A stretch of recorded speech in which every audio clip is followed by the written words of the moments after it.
Alright, so this is my CCT project. I'm going to show you guys how to do brake plates. So this is the brake plate. I mean, this was already done, so I'm just going to use this as an example.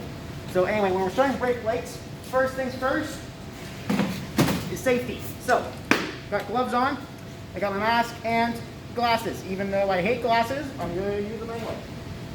So, as I go along, I'm going to point out questions. I'm going to say questions that you should, or that needs to be answered. So, first quick question is,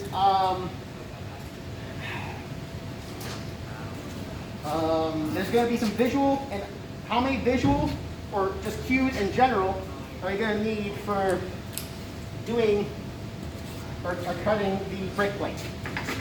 And I'll explain that later. So what I'm doing right now is just putting on a clamp, and I put a spring on, and then I just put on this little disc. Sorry, I should show you guys. This little disc, all it's going to do is just hold the brake plate in place while you rotor it. Now, each one is going to be a little different. So you might find that these might be a different combo. So, second thing, if you're not sure about something, what should you do?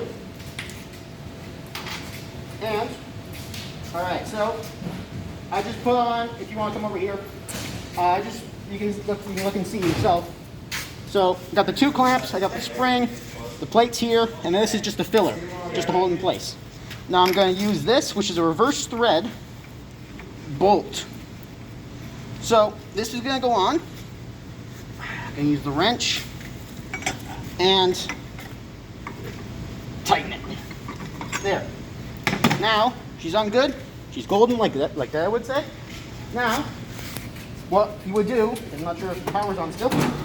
It is. Alright, this is great. So, third question I'm gonna ask is how many points of adjustment are on this? So, I'm gonna adjust here. This is moving, or I should probably turn it off so you can see it easier. So, you can move it here. And also, since I'm pulling it out back as far as it can go, it's not going. You need to adjust it again. So, I'm going to adjust it here as well. Man, she's on tight. Ugh. Well, also turning it the right way would help. Alright, so I'm going to adjust it again, like so. And tighten it back up. So what we're doing with this brake plate is, if this needed to be machined, this entire thing would be rust. All we're doing is we're taking this and we're spinning it, just like so, and we're going to feed it through these things here. So, fourth question is going to be, how do you know if a brake plate is still safe? I'm just going to give you that answer easy. Well, you have to look it up. Now, it's kind of a bad answer, but that's how it is. Because if this brake plate is too thin, and you drive this on the road, it's not going to stop your car right, and you might get into an accident. So, make sure that these are the right thickness.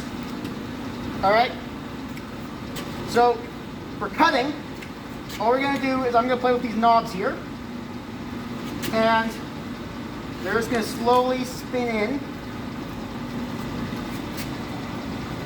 Little big grab. Start to cut like that, and then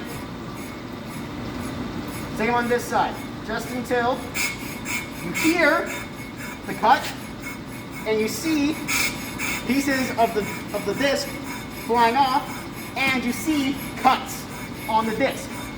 So there's 3 visual and audio cues for cutting. After that, you tighten these up, back to here, and then you zero this off. And last question, why you zero off is so that you can keep track of how thick or how much you take it off the plate. And then once that's done, you get your cut, bring it to the back, and then you pull this knob back to you like this, start doing a rough cut. Now, while this is going, you need to keep an eye on it, making sure that it doesn't jam, doesn't do anything like that. And then when that's done cutting, you bring it all the way to the back, do one more small little adjustment, push it to the wall, that does a finishing cut. It's gonna make it all nice and pretty, just like this one. And then when that's done, you take some sandpaper and just sand it so it doesn't make a whole bunch of lines and rivets and whatever, so it doesn't catch. And that's it. That's how you do a brick plate. Easy, simple, and you're golden.